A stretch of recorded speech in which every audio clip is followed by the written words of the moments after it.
Assalamualaikum warahmatullahi wabarakatuh dan juga salam sejahtera. Diucapkan terima kasih kepada anda semua kerana sudi lagi hampir ke dalam channel Radio 12 Malam pada malam ni. Okey. Untuk makluman pada himpunan kisah mistik yang bertajuk Penunggu Tasik telah pun sampai ke episod yang terakhir. Terima kasih kepada semua yang follow setiap episodnya ya. Jadi selesailah 4 novel seram telah saya bacakan. Jadi insyaAllah kita akan teruskan dengan episod novel seram yang lain. Tak tahu apa tajuk lagi. Nanti kita akan bacakan. Okey, baik. Jadi berkenaan satu lagi tentang isu tentang nak pertukaran nama pada channel tu. Saya jadi tak agak-agak pula nak tukar. Sebab nama dia jadi macam sinonim pula. Tengoklah ke depan nanti macam mana. Tengok ke depan macam mana ni. Tapi terima kasih pada yang banyak memberi idea-idea yang nama-nama yang best-best juga. Okey, baik. Kita tak nak ngocet terlalu lama. Kita akan teruskan dengan episod yang seterusnya. Episod yang ke-68. Tok Awangah. Usungan mayat di tengah malam. Seisi kampung menjadi gempar setelah beberapa kali orang kampung terserempak usungan mayat menuju ke kawasan tanah perkuburan asal sahaja hujan renyai-renyai turun di tengah malam. Memang Usin Pakau melihat beberapa orang lelaki tidak berkepala membawa usungan mayat berkenaan melalui lorong melintasi pokok jejawi. Apabila sampai di kawasan tanah perkuburan, orang yang tidak berkepala itu akan hilang entah ke mana. Ketika ini usungan mayat itu sahaja bergerak seolah-olah dipikul orang ke merata tempat. Cepat-cepat pula Usin Pakau bersembunyi di tengah belukar di bawah pokok jejawi. Sebaik sahaja usungan mayat itu bergerak semula menuju ke tengah kampung. Tentu sesiapa pun akan tuduh dia berbohong sekiranya diberitahu mengenai usungan mayat merayau-rayau tidak menentu. Bukan Usin Pakau sahaja yang pernah terserempak. Utih Derauh juga tergamam tatkala balik memasang luka di sungai apabila melihat usungan mayat jauh di hadapannya. Segera disuluhnya dengan lampu ubat sambung 6 hingga memancar terang benderang. Memang dia melihat beberapa orang lelaki tidak berkepala mengusung usungan mayat itu dengan tidak menghiraukan dia menyuluh di belakang. Berdebar-debar hati Utih Derauh apabila terserempak dengan kejadian tersebut. Kalau dia melaung memanggil lelaki-lelaki tidak berkepala itu, manalah tahu usungan mayat berkenaan akan memburunya. Tentu dia akan berlari keliling kampung mahu menyelamatkan diri. Bila-bila dia akan terperosok ke dalam usungan mayat sekiranya tidak dapat bersembunyi tatkala diserbu usungan mayat itu. Memang Malim Tekeh juga terserempak usungan mayat berkenaan melintasi halaman rumahnya hinggalah berbau busuk. Sebaik sahaja terdengar bunyi tapak kaki melintasi halaman rumah, segera Malim Tekeh membuka pintu hadapan. Tatkala pintu terbuka, dia nampak usungan mayat itu diusung cepat oleh beberapa orang lelaki yang tidak berkepala. "Hei, kamu setan nak menakut-nakutkan aku." Lantas Malim Tekeh melompat ke tanah, mahu menghambat, tetapi segera ditegah oleh anaknya Simat Kanun. "Jangan terburu-buru, ayah." Bisik Mak Kanun mengingatkan ayahnya mengenai bayangan yang mereka lihat bukanlah perkara yang boleh dicekak macam menangkap keli di dalam lubang. "Aku nak tahu setan punya permainan." Gerutu Malim Tekeh menggetap bibir apabila kenang dirinya seolah-olah diperolok-olokkan. "Ilmu setan terbatas, tapi ilmu manusia meliputi 7 petala bumi dan 7 petala langit," beritahu Mak Kanun tersengih-sengih memujuk ayahnya.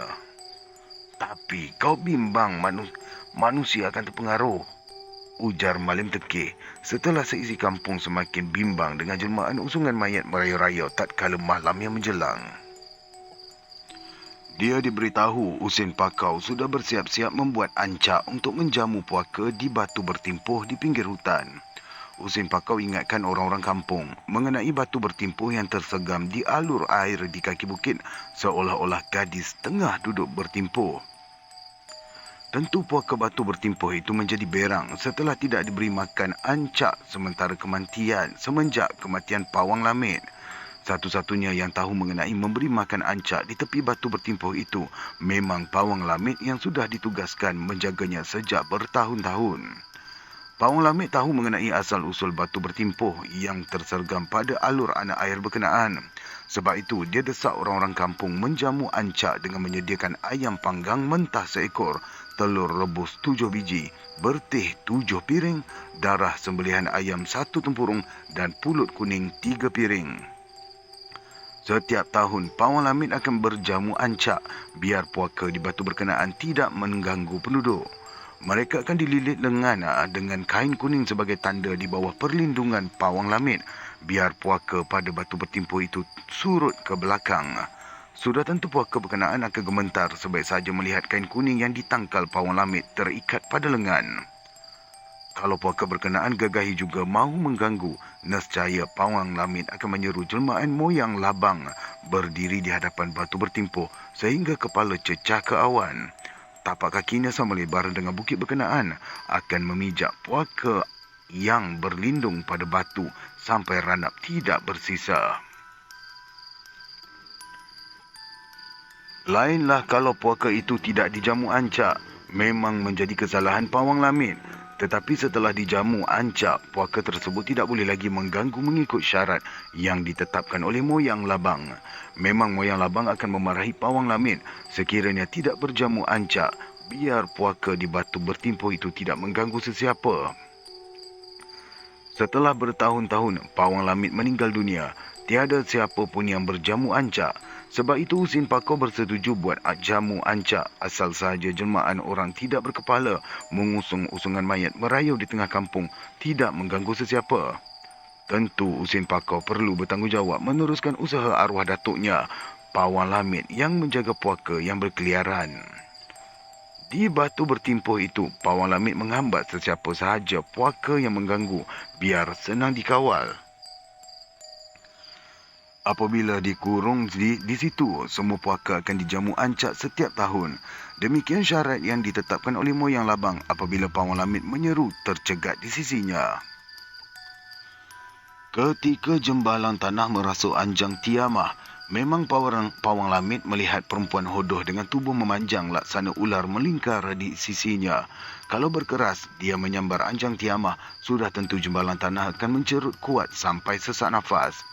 Sebab itu Pawang Lamid sediakan jamu ancak pada batu bertimpuh, biar jembalang tanah menjalar bagaikan ular mencari mangsa.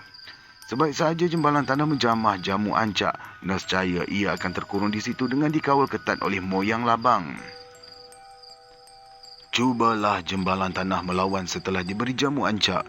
Bila-bila tubuhnya akan disiat moyang labang laksana helang mencengkam tengkuk ayam. Tak perlu berjamu ancak Abang Husin. Lantas Mak Kanun ingatkan sepupunya supaya tidak mematuhi peraturan arwah datuk mereka, Pawang Lamid yang mahu berjamu ancak apabila kampung dilanda malapetaka. Ayah kamu Malim Tekir pun nampak usungan mayat tu, jelas Usin Pakau semasa tersinggung apabila dibantah oleh Mak Kanun. Perkara usungan mayat tak sama dengan berjamu ancak, sahut Mak Kanun mencebik bibir macam mengejek sepupunya itu.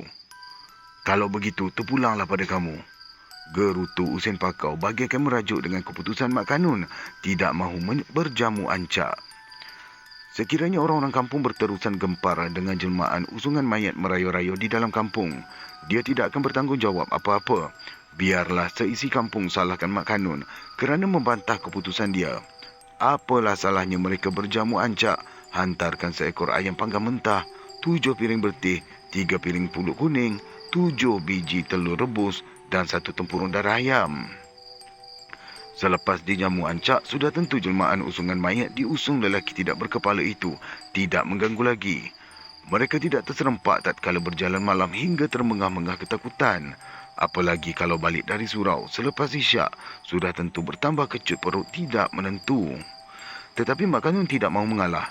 Semenjak balik mengaji pondok dari tanah seberang, Mat Kanun ingatkan orang-orang kampung supaya tidak meneruskan ketetapan arwah datuknya supaya berjamu ancak pada batu bertimpuh. Biarlah seisi kampung banyak terhutang budi pada arwah datuknya sampai mematuhi segala ketetapan yang dibuatnya sebelum itu. Asal saja ribut kencang menyerbu ke tengah kampung, mereka diingatkan supaya segera membakar lada kering bersama garam. Pawang Lamit sudah tetapkan pengikutnya biar mematuhi peraturan demikian kerana ribut kencang yang menyerbu memang bersama dengan hantu tinggi yang dijaga oleh moyang labang. Sekaligus sahaja ribut kencang berhenti, sebaik mereka membakar lada kering dan garam. Siapa pun tidak mematuhi ketetapan demikian, sudah tentu akan diganggu hantu tinggi sampai terjeluih muntah lumun. Mangsa akan menggelepar laksana ayam disembelih terus, terkejang mati akibat dilangkah hantu tinggi, disebabkan tidak memberi isyarat dengan membakar lada kering dan garam itu. Sekiranya lada kering dan garam dibakar serentak, nescaya hantu tinggi itu menyedari rumah berkenaan kepunyaan anak cucu moyang labang. Sampai bila pun hantu tinggi tidak akan mengganggu anak cucu moyang labang setelah bersahabat sejak bertahun-tahun. Baik, di sini saya mencelahai moyang labang. Siapa-siapa tahu pasal moyang labang, boleh komen kat dalam ruangan komen. Berapa kali dah ni? Dalam berapa kali episod dah moyang labang disebut-sebut ni. Baik, kita teruskan. Memang Pawang Lamit mengakui neneknya moyang labang bersahabat dengan hantu tinggi hingga kadang-kala orang-orang kampung melihat dia berdiri sampai kepala cecah ke awan. Tidak ada satu puaka pun berani mengganggu moyang labang setelah dia bersahabat dengan hantu tinggi. Perkara yang gaib tak sama dengan yang nyata. Tutur Usin Pakau masih terkilan disebabkan Mat Kanun tidak bersetuju amalan arwah datuknya diteruskan oleh sesiapa pun. Manalah Mat Kanun tahu mengenai arwah datuknya, Pawang Lamit mengangkat pokok kelapa yang tumbang menimpa rumah Hasan Debeng. Disebabkan Mat Kanun lama mengajar mengaji pondok di tanah seberang. Kalau tidak diangkat batang kelapa tumbang itu oleh Pawang Lamit, sudah tentu mereka di dalam rumah ditindih habis. Tatkala ribut kencang tiba-tiba sahaja, pokok kelapa terbongkar akar menimpa rumah Hasan Debeng. Bumbung rumah patah tetapi pokok kelapa berkenaan masih lagi tertampan di situ. Dalam masa angin kencang bertiup kuat, Hasan Debeng sekeluarga tidak berani keluar dari rumah. Kalau terus bertahan di dalam rumah, nescaya pokok kelapa tumbuh itu akan menindih sekiranya bumbung tidak boleh lagi bertahan. Ketika ini Hasan Debeng nampak Pawang Lamit terjun dari rumahnya terus mengangkat pokok kelapa tumbang laksana mencekat tiang pagar buluh sedepa yang tercancang. Baik, di sini saya buat pembetulan tadi yang kata tadi kelapa tumbuh. Dia bukan tumbuh, dia tumbang. Ada typo di situ.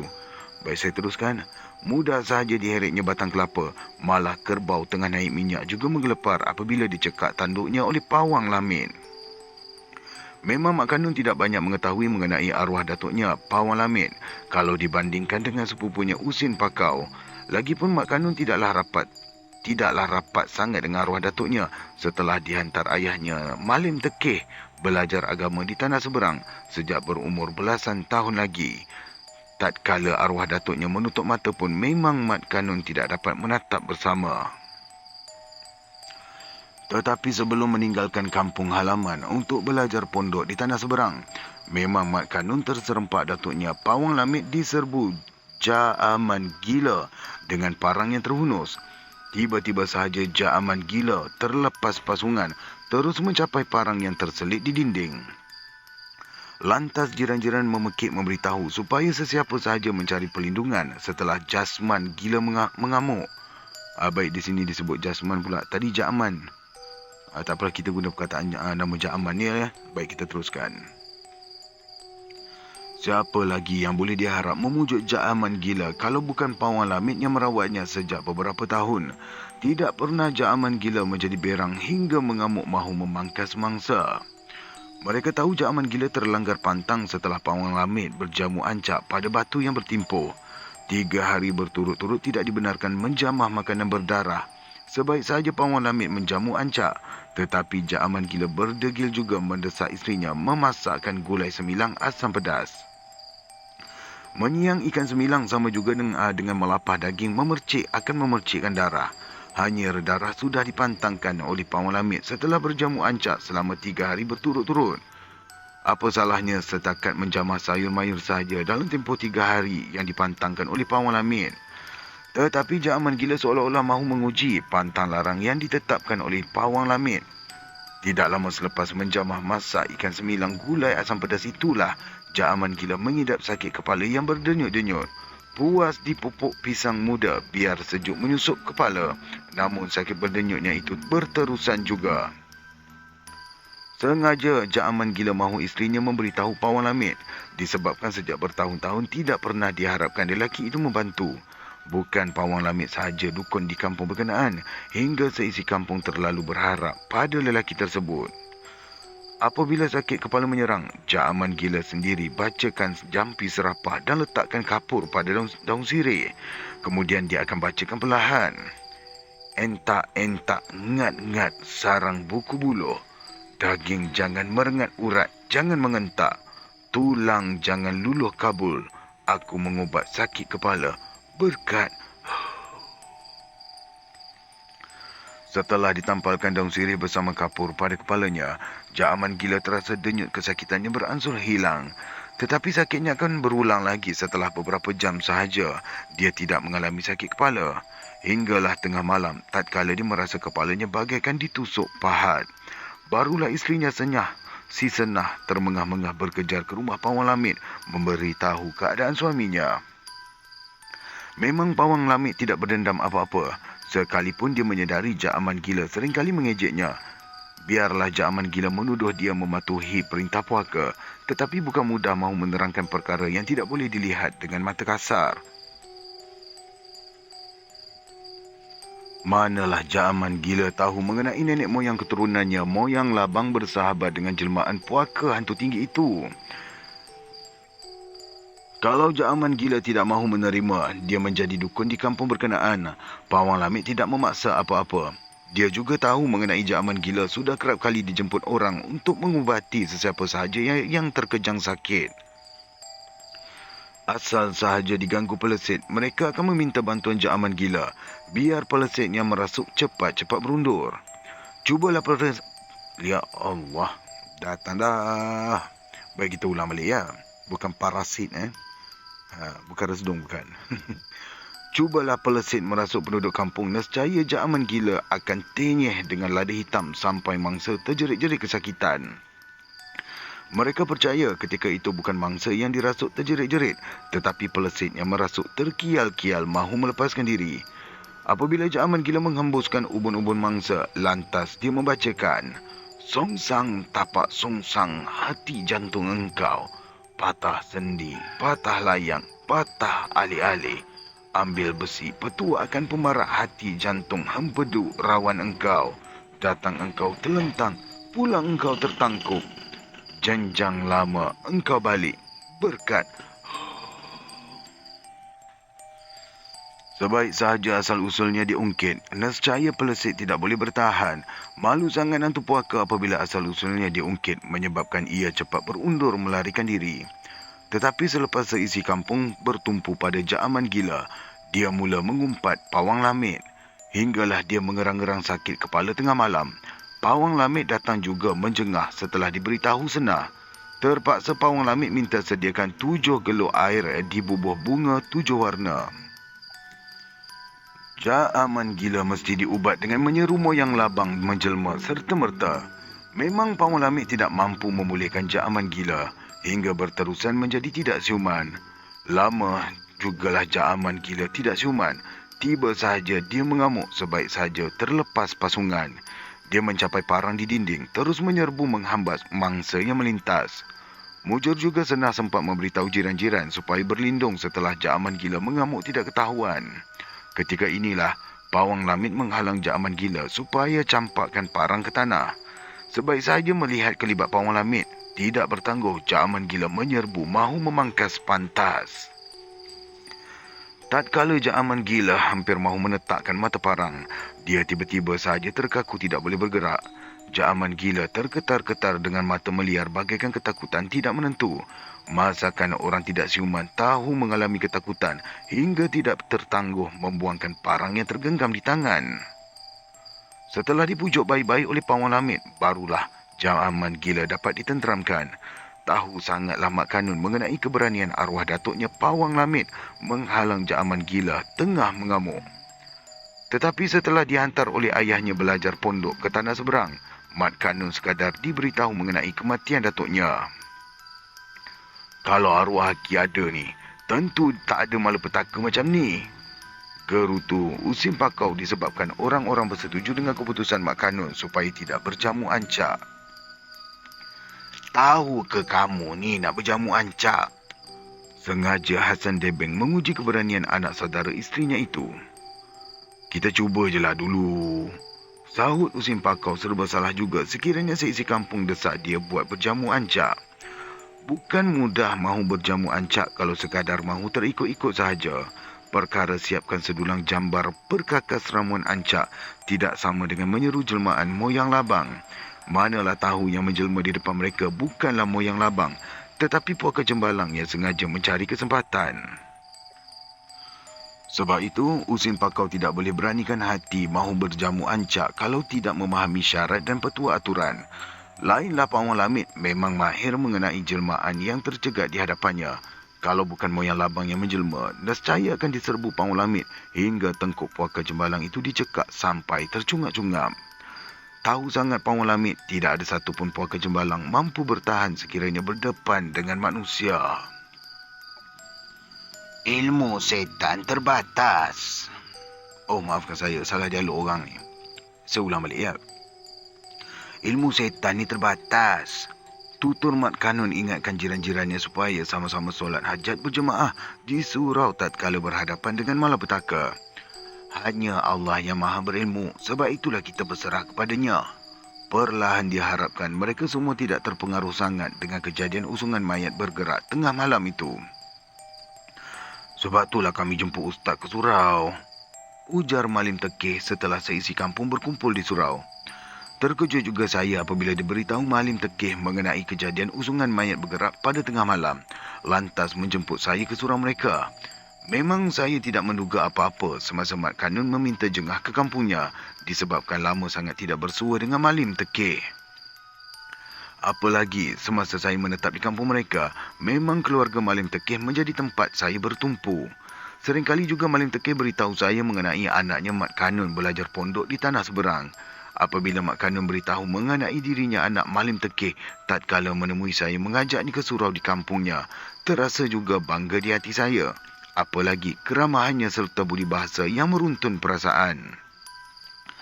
Sebaik saja diberitahu mengenai kejadian usungan mayat bergerak tengah malam itu yang mengganggu penduduk kampung, saya sendiri menjadi serba salah. Disebabkan Mat Kanun mengajak dirikan solat hajat berjemaah, memohon dihindarkan malapetaka, memang saya terus bersetuju. Siapa lagi boleh diharapkan apabila malapetaka demikian mengganggu? Seminggu selepas penduduk kampung buat solat hajat berjemaah, memang tidak pernah lagi mereka terserempak usungan mayat diusung beberapa orang lelaki tidak berkepala itu. Hinggalah sebulan berlalu, Hasan Gebeng terserempak tatkala balik dari menjali ikan di sungai. Cepat-cepat dia bersembunyi menyusup di perdu belukar senduduk. Sebaik sahaja ternampak kelibat dari jauh usungan mayat itu diusung. Ketika usungan itu melintas di hadapannya, tercium bau busuk menusuk ke hidung hingga terasa meloyakan tekak. Disebabkan gangguan itu berterusan juga, terpaksa Malim Tekeh mendesak saya ikhtiarkan supaya jelmaan usungan mayat itu dapat diusir jauh. Saya akan bersama dengan ustaz, ujar Mat Kanun mencemik muka menahan perasaan kecewa dengan kejadian yang menimpa kampungnya. Lebih baik Mat yang mulakan, saya akan membantu. Sahut saya memberi jaminan mahu membantunya sekalipun belum diketahui lagi punca gangguan berkenaan. Ketika saya bangun solat sunat maghrib, tiba-tiba sahaja Mat Kanun tidak kelihatan di mana-mana.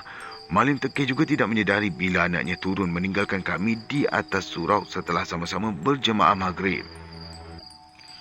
Baik, dekat sini saya mencelah. Oi, jap. Bom minyak atar pula. Lantak dia. Baik, kita teruskan. Dekat sini saya rasa mungkin boleh buat pembetulan. Yang dia kata tadi ketika saya bangun solat sunat maghrib. Rasa macam, ya, bukan solat fardu maghrib. Boleh komen? Biasalah ada benda typo di situ kan. Tetapi saya tidak pedulikan sangat ke manalah Mat Kanun menghilang. Lantas saya membaca Al-Fatihah 3 kali diikuti dengan surah Al-Ikhlas, surah Al-Falaq dan surah An-Nas.